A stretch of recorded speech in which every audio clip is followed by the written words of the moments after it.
The bridge of the Vrathi warship blazed with celebration.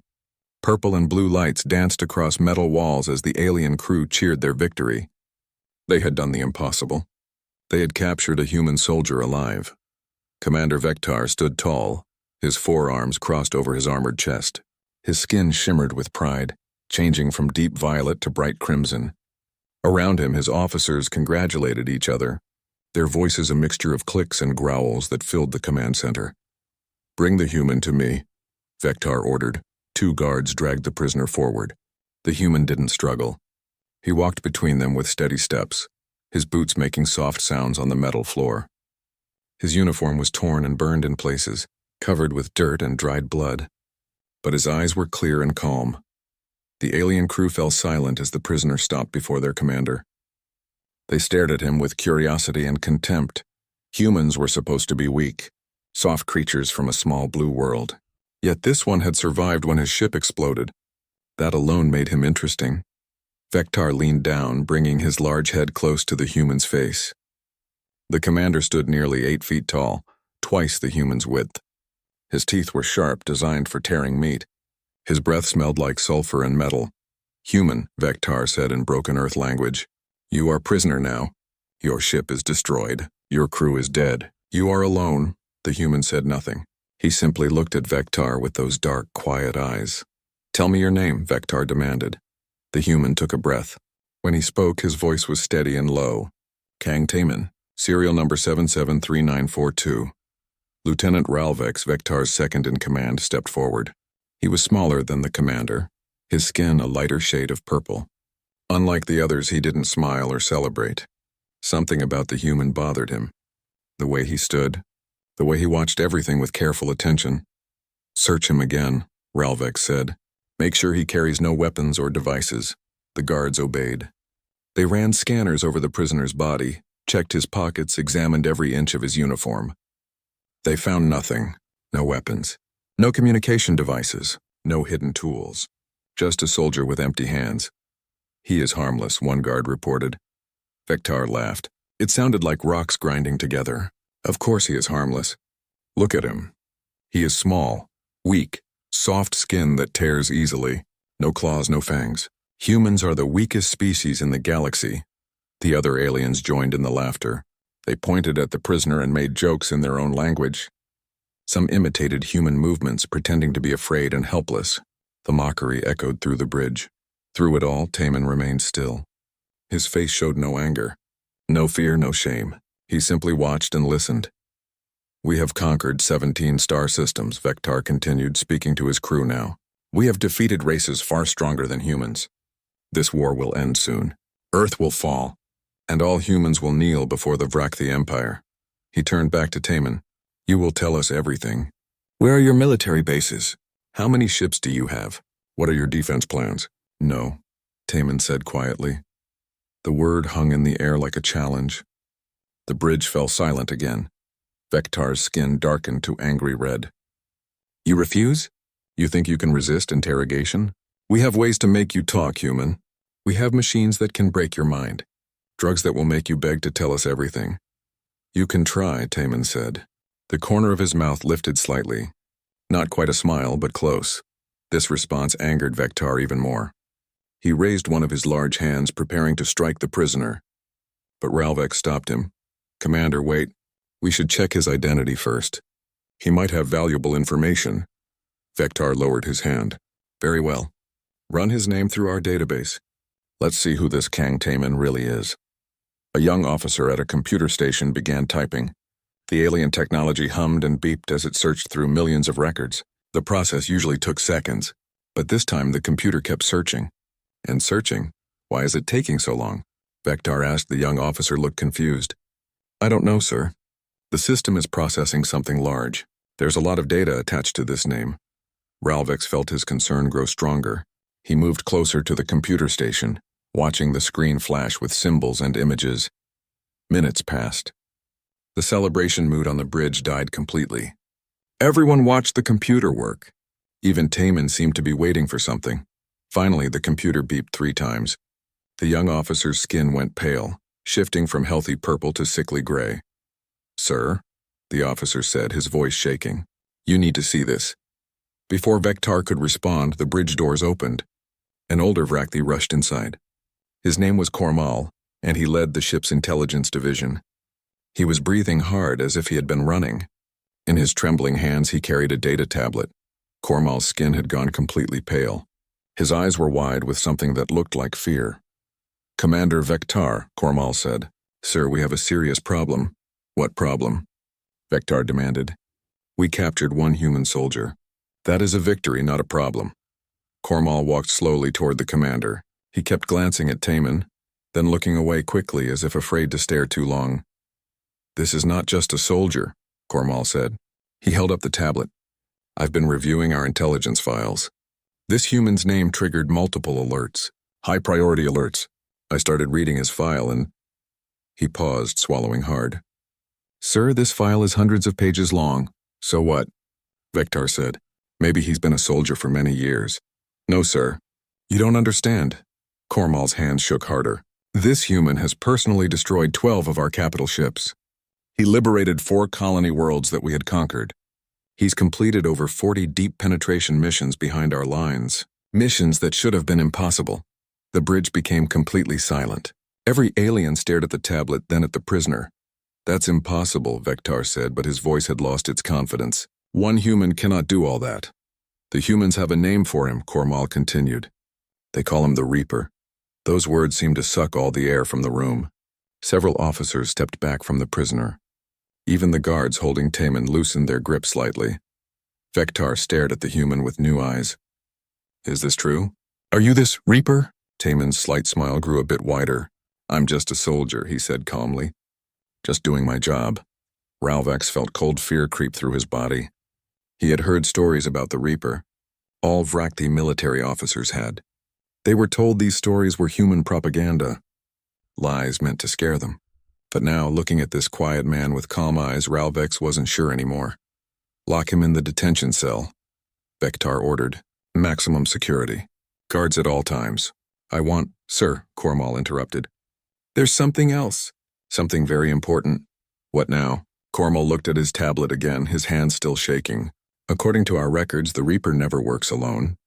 He always has a team, small, highly trained operatives who—" "We scanned the area," Vectar snapped. "We found only his escape pod. No other ships. No other humans. He is alone." Kormal said nothing. He simply looked at Taman. The prisoner stood there, calm and quiet, his slight smile still on his face. And in that moment, watching that smile, Ralvex understood something terrible. They hadn't caught the Reaper. The Reaper had let them catch him. "Get him out of here," Vectar said, his voice no longer confident. "Take him to detention, now!" As the guards pulled Taman toward the exit, the human looked back over his shoulder. His eyes met Ralvex's for just a moment. And in that brief glance, the lieutenant saw something that made his blood run cold. Taman wasn't afraid, he was waiting. The bridge doors closed behind the prisoner, leaving the Vrakthi crew in uncomfortable silence. Somewhere deep in the ship, in the darkness between the walls, something was already moving. Commander Vectar sat alone in his private quarters, reading the file that would haunt his dreams. The data tablet glowed in the dim light, showing page after page of mission reports, tactical analyses, and eyewitness accounts. Each one told a story about the human prisoner now locked in his detention cell. He started reading from the beginning. 5 years ago, a human colony called New Busan was under siege. 200,000 civilians trapped on the surface. Vrakthi forces surrounded the planet, preparing to bombard it from orbit. Victory was certain. The colony would fall within days. Then something changed. A single human shuttle requested permission to dock with the Vrakthi command platform. The Vrakthi thought it was a surrender. They let it approach. A young human officer stepped out wearing a lieutenant's uniform. His name was Kang Taman. The report said he asked to speak with the Vrakthi commander. When they brought him to the bridge, he produced false credentials claiming to be a negotiator. While the Vrakthi commander was distracted, Taman planted explosive charges throughout the station's power core. He escaped on a stolen enemy fighter. Behind him, the entire orbital platform exploded. Without their command ship, the Vrakthi fleet fell into chaos. Human forces broke through and evacuated the colony. 200,000 lives saved. The commanding officer who debriefed Taman tried to give him a medal. According to the report, Taman refused. His only words were, "The dead don't need medals." Vekatar moved to the next file. 3 years ago, Proxima Station. A Vrakti labor camp held 73 human prisoners. Intelligence said the camp had 50 guards, reinforced walls, and automated defenses. No way to break in without a full assault. But a full assault would get the prisoners killed before they could be freed. Command sent Taman alone. He entered through the waste recycling system. Spent 12 hours crawling through sewage and chemical runoff. When he finally entered the camp, he moved like a ghost. One by one, the guards disappeared. No alarms, no gunfire, just silence. The prisoners found themselves free in the morning. All 38 guards were dead. Every single one killed with blades or bare hands, not a shot fired. When the freed prisoners asked who rescued them, Taman simply said, "Just a soldier." Later, military analysts studied the scene. They determined that all 38 guards died within the same hour. One man killed 38 trained soldiers in 60 minutes, and nobody heard a thing until it was over. Vektar felt his skin grow cold as he read. The file continued. Operation after operation, mission after mission. Each one should have been impossible. Each one succeeded because of Kang Taman. He destroyed supply convoys deep behind enemy lines. He assassinated high-ranking officers in supposedly secure locations. He sabotaged weapons factories, communication relays, and military installations. Always alone, always successful, always disappearing before reinforcements could arrive. The humans started calling him the Reaper because death followed wherever he went. But he never killed civilians, never took unnecessary lives. Every action had a purpose. Every target was carefully chosen. This wasn't a mindless killer. This was something far more dangerous. This was a professional. Vektar reached the most recent file. Operation Silent Dawn. 1 year ago, a Vrakti admiral named Tokvar was planning a massive offensive. If it succeeded, 3 human colony worlds would fall. Millions would die. Human command decided the admiral needed to die first. They sent a team. Taman led it. 2 other humans went with him. Their names were Choi Hyun and Lee Jiwon. Hyun was an explosives expert. Jiwon was a sniper. Together, they infiltrated an enemy stronghold, killed the admiral, and destroyed his battle plans. But during their escape, they were ambushed. The file included combat footage from helmet cameras. Vektar watched it now, his 4 hands gripping the tablet. On the screen, human soldiers fought desperately against overwhelming numbers. Explosions lit up the darkness. Energy weapons flashed. Then he saw Jiwon fall, hit by plasma fire. Her leg was badly burned. Hyun went down next, taking shrapnel from a grenade. Both wounded, both unable to run. Taman could have escaped alone. The footage showed a clear path. He could have lived. Instead, he went back. The commander watched as Taman picked up Jiwon, threw her over his shoulder, then grabbed Hyun with his other arm. Carrying them both, he ran through enemy fire. When his rifle ran out of ammunition, he dropped it and kept running. When they shot him in the leg, he stumbled but didn't fall. When they cornered him, he set down his teammates, drew a knife, and fought. The footage showed 6 hours of running, fighting, and bleeding. Taman killed anyone who got close. He used enemy weapons when his own failed. He improvised traps and ambushes. He did everything necessary to keep his team alive. Finally, human rescue forces found them. Taman had lost so much blood that he collapsed the moment they were safe. Medical reports said he should have died, but he didn't, because he promised he would bring his team home. When they asked him how he survived, he said, "Because I promised I would." Vektar turned off the tablet. His hands were shaking now, just like Kormal's had been. This was the human they had captured. This was the prisoner sitting in their detention cell. Not just a soldier, a legend who refused to die. The commander stood and walked to the window. Outside, stars drifted past as the ship moved through space. Everything seemed peaceful, normal. But Vektar couldn't shake the feeling that something was wrong. Meanwhile, in the detention cell, Taman sat calmly on the metal bench. The room was small and cold, with bare walls and a single locked door. 2 guards stood outside watching through the window. Cameras recorded his every movement. He didn't try to escape, didn't test the door, didn't look for weaknesses. He simply sat there, breathing slowly, conserving his energy, but his mind was working, counting, calculating, waiting. Hours passed. The guards changed shifts. New guards took their positions. They looked nervous, whispering to each other about the prisoner they were guarding. Everyone on the ship had heard by now. Everyone knew who he was. Taemin closed his eyes and thought about his team. Daehyun would be in position by now. He always moved the fastest, covering the most ground. Sarah would be near the medical bay, ready to help if needed. Junyo would have found the computer systems, already working his way into the ship's network. And Mirai would be in the weapons section, preparing her surprises. They had trained for this mission for months. Every step planned. Every contingency considered. The escape pod was never meant to save him. It was meant to deliver him exactly where he needed to be. The Vrakthi thought they caught him. They didn't understand. You can't catch someone who wants to be caught. Taemin opened his eyes and looked at the camera. He knew someone was watching. He smiled slightly, just enough for them to see. On the bridge, Ralvex was monitoring the detention cell when he saw that smile. His skin went pale again. Something was definitely wrong. "Sir," a young officer called out, "I'm detecting unusual energy readings on Deck 7. "What kind of readings?" Ralvex asked. "I'm not sure. They appeared for a moment, then disappeared. It might be a sensor glitch. Run a full diagnostic. Check every deck." "Yes, sir." Minutes later, another report came in. "Sir, guards on Deck 9 are not responding to communication checks." Ralvex felt his concern turn to fear. "Send a security team to investigate." The security team arrived at Deck 9 to find 2 guards unconscious at their posts. Both alive but knocked out cleanly. Professional work. No alarms had been triggered. No signs of struggle. "Search the area," Ralvex ordered. "Find the intruder." But there was nothing to find. Empty corridors. Silent rooms. Whoever had been there was already gone. Then came another report. And another. Guards disappearing across multiple decks. Security systems showing nothing. It was as if ghosts were moving through the ship. Vektar arrived on the bridge, summoned by the emergency. "What's happening?" "Someone is on the ship," Ralvex said. "Multiple intruders, I think. They're hitting different sections simultaneously.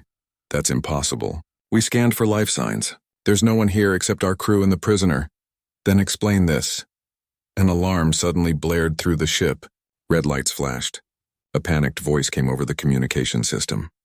"Deck 12. We need backup!" The voice cut off. Silence followed.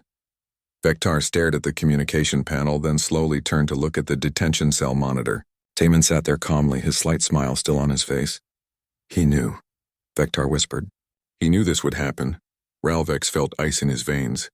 "Sir, we should increase security around the prisoner." "If his team is here—" "No," Vektar interrupted. "Send everyone to find the intruders. All forces. We have 3,000 soldiers on this ship. I want every single one of them hunting these ghosts. But sir, the prisoner is locked in a maximum security cell with cameras watching him. He's not going anywhere." Ralvex wanted to argue but knew it was pointless. He began giving orders, deploying troops throughout the ship. In his cell, Taemin heard the alarms. Heard the running footsteps. Heard the panic in alien voices. He stood up slowly and stretched his arms. Soon it would be time. His team was doing their part. Now he just needed to wait a little longer. The Reaper was patient. Death always waited for the right moment. Kim Daehyun moved through the shadows like water flowing around rocks. He had been inside the Vrakthi warship for 2 days now, hidden in places they never thought to look. Behind wall panels, inside ventilation shafts, beneath floor grating. The ship was large and complex, full of spaces where a human could disappear. He was smaller than most soldiers, which helped. Quick and flexible. He could squeeze through gaps that others couldn't, and he was quiet. So quiet that even electronic sensors sometimes missed him. Daehyun checked his wrist device. The mission timeline was progressing perfectly. Taemin had been captured exactly when planned. Now came the hard part. He reached an engineering section deep in the ship. 2 Vrakthi workers stood near a power relay, talking in their clicking language. They didn't know death was watching them from above. Daehyun dropped silently from the ceiling vent. Before either alien could react, he struck. Pressure points learned from years of training. The first worker fell without making a sound. The second barely had time to gasp before he joined his companion on the floor, both alive. Just unconscious. Daehyun didn't kill unless necessary. That was one of Taemin's rules. "We're not murderers," the Reaper always said. "We're soldiers." "There's a difference." Daehyun pulled out a small device and attached it to the power relay. The device would slowly drain energy from the ship's secondary systems. Not enough to notice immediately, but enough to matter when the time came. He pressed a button on his wrist. One short pulse, a signal to the others. Message received. On the other side of the ship, Yoon Sarah received the signal. She stood in a medical supply room, surrounded by alien equipment she'd spent hours learning to use. Her medical training helped. Even alien biology followed certain rules. 3 human prisoners sat nearby. She'd freed them from holding cells an hour ago. All 3 were injured. Burns, broken bones, infections from poor treatment. She worked quickly and efficiently, using whatever supplies she could find. "Who are you?" one prisoner asked. His name was Park Jin-woo, a cargo ship pilot captured months ago. "Someone here to help," Sarah answered while bandaging his arm. "Are you military?" "Something like that." "How many of you are there?" "Enough." Sarah finished treating his wounds and moved to the next prisoner, a young woman named Han Sumi, barely 20 years old. She'd been a colonist on New Busan before the Vrakti attacked. Fear filled her eyes. "It's okay," Sarah said gently. "You're safe now." "Safe?" "We're on an enemy warship." "Not for long."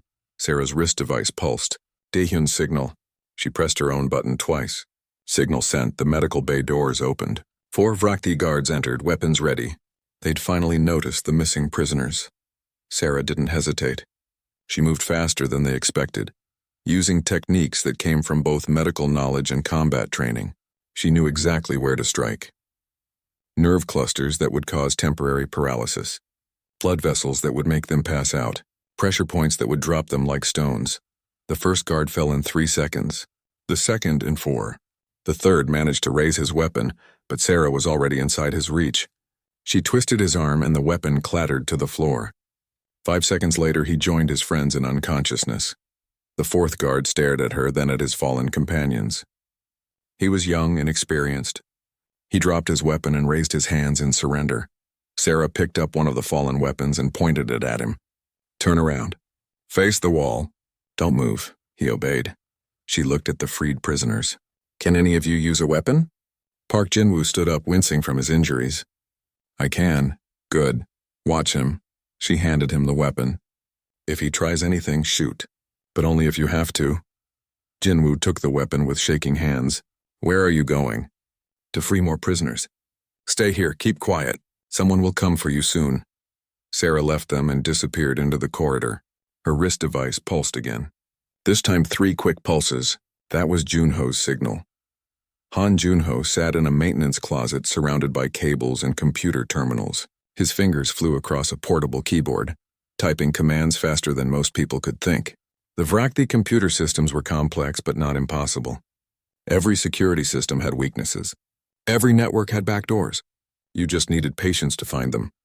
He'd been inside their system for 6 hours now.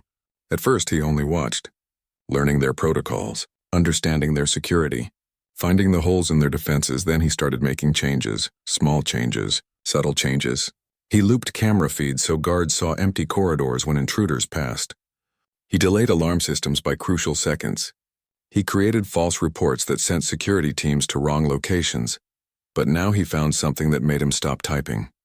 His eyes widened as he read the data on his screen. This ship wasn't on a normal patrol route. It was heading toward a specific location in space, a rendezvous point. And according to the encrypted files he'd just cracked, an invasion fleet would be waiting there. 300 ships. All heading toward Earth. Junho's heart raced. This was bigger than they'd thought. Much bigger. He quickly copied all the data onto his device, then sent the 3-pulse signal to the team. Priority information. Mission parameters changed. He heard footsteps in the corridor outside. Multiple guards moving fast. Someone had finally noticed the computer intrusions. Junho packed his equipment and climbed into the ceiling vent. He pulled the cover back into place just as the door burst open. Vrakti soldiers flooded the room, weapons ready. "Search everywhere," their leader ordered. Junho crawled through the ventilation system, moving quietly despite his hurry. He had to reach the others. Had to tell them about the invasion fleet. Meanwhile, Shin Mirai stood in the ship's weapons storage area, surrounded by enough firepower to destroy a small city. She was tall for a human woman, strongly built, with hands that knew weapons like other people knew musical instruments. She'd been preparing for this moment since they entered the ship, studying the Vrakthi weapons, learning how they worked, finding the most powerful ones. Now she set explosive charges on key support structures, not enough to destroy the entire section, but enough to cause chaos when needed. She worked with practiced efficiency, placing each charge exactly where it would do the most damage. Her wrist device pulsed, one pulse, then two, then three. Mirai smiled. Everyone was in position. Everything was ready. She heard voices approaching. A security patrol following the reports of intruders. 6 guards, heavily armed. Most soldiers would have hidden, waited for them to pass. But Mirai wasn't most soldiers. She picked up a Vrakthi plasma rifle. It was heavy, designed for their larger frames. She had to hold it differently than a human weapon, but she'd practiced. The security patrol entered the weapons storage. They saw her immediately standing in the open, weapon ready. Surrender, human, the lead guard commanded. Mirai's answer was simple. She pulled the trigger. The plasma rifle roared to life. Blue energy bolts filled the air. Mirai moved as she fired, using weapon crates for cover, constantly changing position. The Vrakthi guards scattered, trying to return fire. But she was faster, more precise. One guard fell, then another, then a third. The remaining guards retreated, calling for backup. Mirai let them go. She'd accomplished her goal. Now they knew humans were fighting back. Now they knew fear. She pressed her wrist device. 4 quick pulses, the signal everyone was waiting for. Begin final phase. Throughout the ship, chaos erupted. Guards ran in every direction. Alarms blared constantly. Reports flooded in from multiple decks. The Vrakthi crew, so confident hours ago, now faced an enemy they couldn't find and couldn't stop. On the bridge, Commander Vektar stared at the tactical display in disbelief. Red markers appeared across the ship's layout, showing incidents and attacks. How many intruders were there? 5, 10, 20? All forces converge on the detention level, he ordered. Secure the prisoner. He's the key to all of this. Ralvex immediately gave the commands. Hundreds of soldiers rushed toward the detention area, weapons ready. But when they arrived, they found something impossible. The cell door was open. The guards were unconscious, and Taman was gone. On the wall, written in Vrakthi script with what looked like their own blood, was a message. 5 humans. 3,000 aliens. Hardly seems fair for you. Vektar received the report and felt his world collapse. How did he escape? The cell was sealed. The guards were watching. The cameras showed nothing. Ralvex checked the security footage. The cameras had recorded everything. They showed Taman sitting calmly in his cell, never moving. But that was impossible. The guards were unconscious. The door was open. Taman was gone. Then Ralvex understood. The footage is looped. Someone hacked our cameras. Find him, Vektar screamed. Find all of them. I want every human on this ship dead or captured within the hour. But even as he gave the orders, Vektar knew the truth. The humans had never been trapped on this ship. The Vrakthi were the ones who were trapped. In a service corridor on deck 15, 5 humans finally met. Taman, Daehyun, Sarah, Junho, and Mirai. They looked tired and dirty, but their eyes were sharp and focused. Everyone okay? Taman asked. Quick nods all around. Junho stepped forward. We have a problem. A big one. He showed them the data he'd stolen. This ship is meeting an invasion fleet. 300 ships. They're going to attack Earth. The others fell silent. 300 ships. The 5 humans gathered in a secured cargo bay, surrounded by crates and equipment. Taman stood before a hastily drawn map of the ship, marking positions with a piece of chalk he'd found. The bridge is here, he pointed. 40 decks up from our current position. It's the most defended area of the ship. Automated turrets, reinforced blast doors, and by now Vektar has probably stationed half his crew there to protect it. Daehyun leaned against a crate, checking his weapons. So we're walking into a fortress. Sounds like Tuesday. Despite the tension, Sarah smiled slightly. She was cleaning a Vrakthi medical scanner she'd taken from the bay. How many hostiles between here and there? Best estimate? 500 soldiers between us and the bridge, plus automated defenses. Taman looked at his team. And we have exactly 2 hours before this ship reaches the rendezvous point with the invasion fleet. Junho pulled up a holographic display from his portable computer. I can create distractions, make them think we're attacking from different directions. But once we actually start toward the bridge, they'll figure it out fast. Mirai opened a weapons case. Inside were several Vrakti plasma rifles and explosive charges. I've prepared surprises for them. We won't make it easy. Taemin studied each of them. They'd been through countless missions together. 7 years of fighting side by side. They'd learned to communicate without words, to trust each other completely. They were more than a team. They were family. Listen to me, Taemin said quietly. This is the most dangerous mission we've ever attempted. If anyone wants to stay behind, find a place to hide until it's over, I understand. No shame in that. Daehyun laughed softly. And miss the fun? Not a chance, Sarah nodded. We started this together. We finish it together.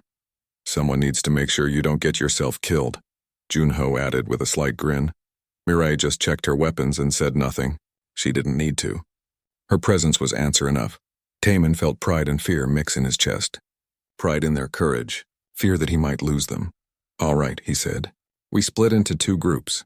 Daehyun and I will take the direct route to the bridge. We'll be loud. Draw their attention. Sarah, you're with us for medical support. The rest of us? Junho asked. You and Mirai take the service corridors. Stay hidden. Your goal is the communication array. We need to send Earth a warning about the invasion fleet. That's the most important objective. Even if we fail to take the bridge, that message has to get through. Junho nodded seriously. Understood. One more thing, Taemin added. We freed 37 human prisoners from various cells. They're willing to help fight. Most are civilians, but they're brave and they want revenge. Arm them with whatever weapons we can spare. They'll create diversions and cover our movements.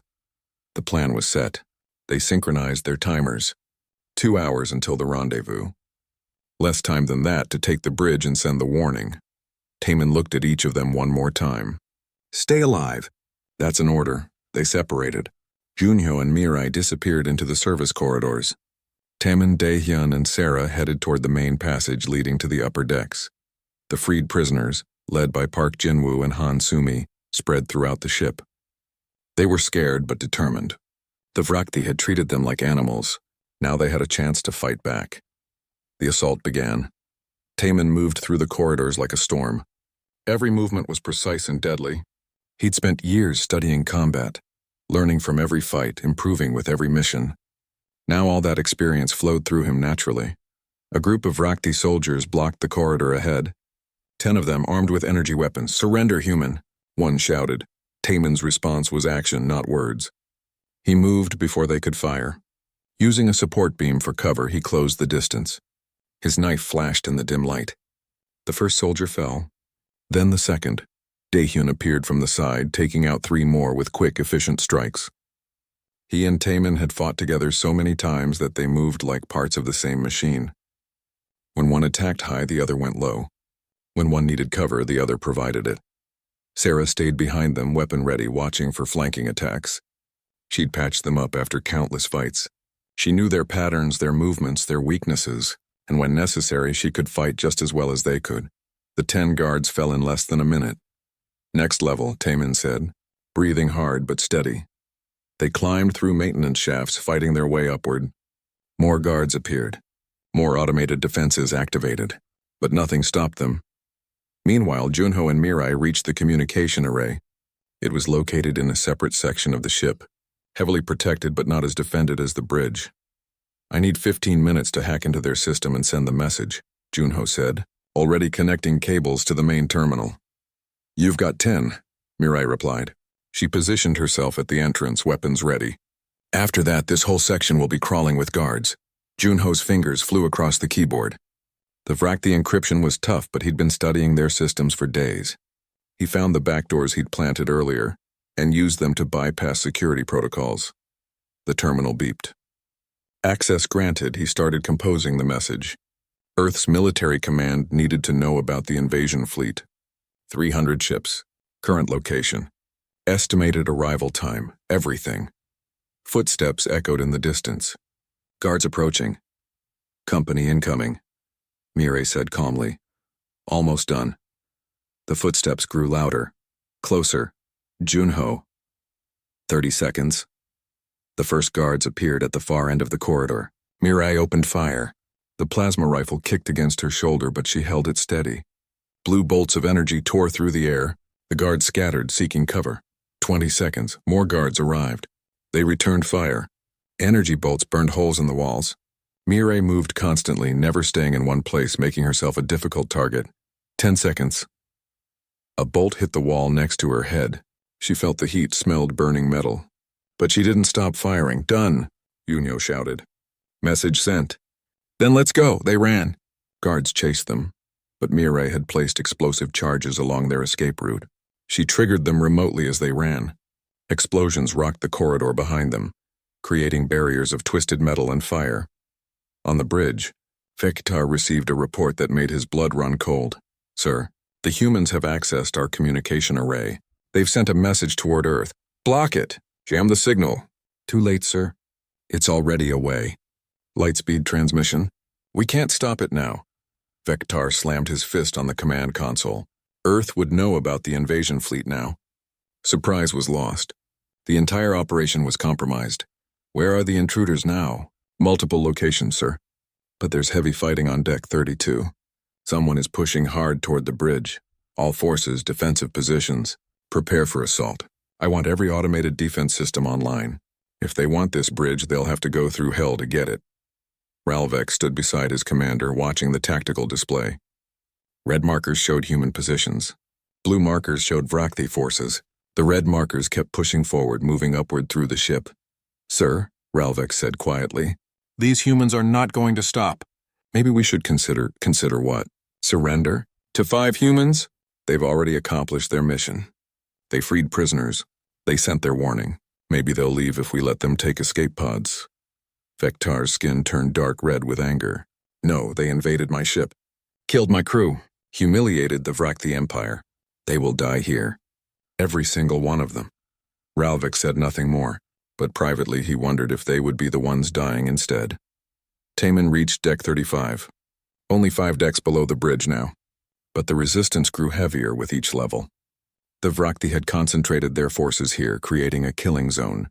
Automated turrets tracked movement. Energy shields blocked the corridors. Dozens of soldiers waited behind fortified positions. Sarah had already treated 3 burns on Daehyun. Taman himself had taken a glancing hit to his shoulder. They were tired, injured, and running low on ammunition. We need a new approach, Daehyun said, breathing hard.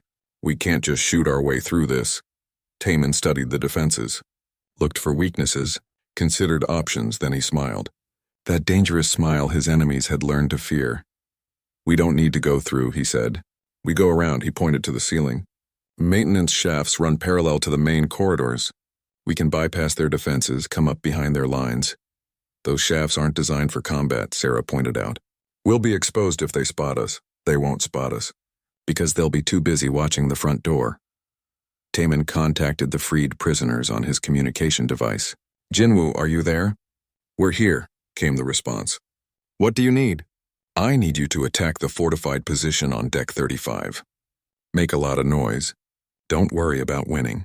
Just keep them busy for 5 minutes. There was a pause. That's a suicide mission, I know. And I wouldn't ask if it wasn't important. But we're trying to save Earth. Is that worth 5 minutes? Another pause. Then for Earth, we'll give you 10 minutes. Taman felt gratitude and sorrow mixed together. These people, civilians mostly, were willing to die so others could live. That was the best of humanity right there. Thank you, he said quietly. 5 minutes later, the prisoners attacked the fortified position. The final assault on the bridge was different from everything before. The Vrakthi knew they were coming now. Every defense was active. Every soldier was ready. The corridor leading to the bridge entrance looked like a vision of hell, lined with automated weapons and energy barriers. Taman crouched beside Daehyun and Sarah behind an overturned cargo container. They'd fought their way through 39 decks. Now only 1 remained. Once we go through that door, there's no coming back, Taman said, looking at his 2 companions. Blood stained all their uniforms. Sarah had used most of her medical supplies, keeping them functional. Daehyun's left arm hung stiffly from a plasma burn. Taman himself had stopped counting his injuries. Never planned on coming back anyway, Daehyun said with a tired grin. Sarah checked her weapon. Let's finish this. The 3 of them moved as one. They sprinted toward the bridge entrance. dodging automated fire, using every bit of cover available. Energy bolts burned the air around them. The floor exploded where they'd been standing seconds before. Daehyun threw a stolen Vrakthi grenade. The explosion temporarily disabled 2 turrets. Sarah provided covering fire while Taemin reached the door controls. His fingers flew across the alien interface, using codes that Junho had extracted from the ship's database days ago. The massive door groaned and began to open. Inside the bridge, Vektar watched the door breach. His skin turned almost black with rage and fear mixed together. All weapons on that entrance. Nothing gets through. Every guard on the bridge aimed at the opening door. Dozens of weapons pointed at the gap, ready to turn anything that entered into ash. But nothing came through. Vektar waited. Seconds passed. Still nothing. Then he heard a sound above. Metal tearing. Something breaking through. Taemin dropped from the ceiling vent, landing in the middle of the bridge. He'd climbed through maintenance ducts again, finding another way in. He landed with his weapon raised, but he didn't fire. Daehyun came through a side access panel emerging behind the guard positions. Sarah followed him, weapon ready. Move and they die, Taemin said calmly, his weapon pointed at Vektar. His voice was steady despite his injuries, despite his exhaustion. Lower your weapons, now. The bridge crew hesitated, looking to their commander for orders. Vektar stood tall, all 4 arms spread wide. You cannot win, human. Even if you kill me, you're still trapped on this ship with thousands of my soldiers outside. I don't need to win, Taemin replied. I just need to stop you from reaching that invasion fleet. The message to Earth is sent, Vektar said. You've accomplished your mission. Leave now and I'll let you go. Liar. Taemin's eyes were cold. You'd hunt us down before we reached the escape pods. Vektar smiled, showing his sharp teeth. You're right. So what now? We kill each other? Your friends die here with you? Before Taemin could answer, Lieutenant Ralvek stepped forward. He'd been quiet during the assault, watching these humans fight with courage that impressed him despite being enemies. Commander, Ralvek said, perhaps we should listen to what they have to say. Silence. This is my bridge, my command, Your failure, Ralvex interrupted. Something in his voice had changed. You let 5 humans infiltrate this ship. They freed prisoners, sent warnings to Earth, and reached the bridge despite our 3,000 soldiers. This entire disaster happened because you underestimated them. Vektar's skin darkened further. I dare speak truth, Ralvex looked at Taemin. What do you want, human? Taemin kept his weapon steady, but he addressed Ralvex, not Vektar. Access to the ship's communication system. I need to send another message. You already sent your warning. Not to Earth, to your invasion fleet. Silence filled the bridge. Everyone stared at Taemin. What? Vektar said. You want to contact our fleet? Why? To tell them what happened here. To tell them what 5 humans did to your mighty warship. To make them understand that humanity will never surrender. Never stop fighting. Even if they come with 300 ships, we'll fight. And we'll make them pay for every inch. Ralvex studied Taemin's face. He saw no bravado there. No empty threats. Just cold certainty.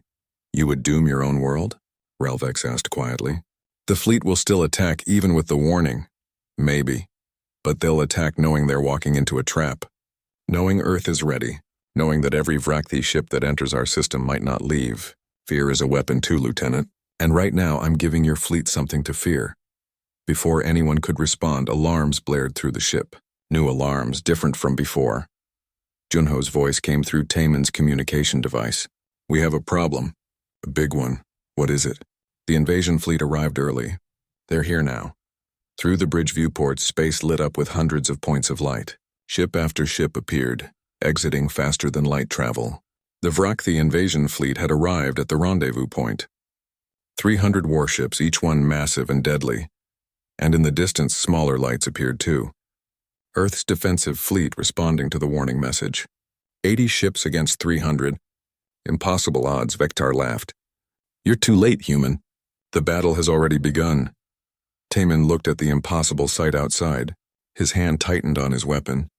They'd come so far, fought so hard, and still it might not be enough. Then Junho's voice came through again. Taemin, I'm reading something strange about this ship. Their experimental weapon. The one they never tested, what about it? It's a gravity disruptor. If detonated in the middle of a fleet formation, it could create a temporary singularity, an artificial black hole. It would destroy everything within 5 kilometers. Taman understood immediately. His eyes went to the tactical display showing the invasion fleet. They were in tight formation, command ships clustered in the center. If someone could navigate into the middle of that fleet and detonate the weapon, how many ships would it destroy? Taman asked.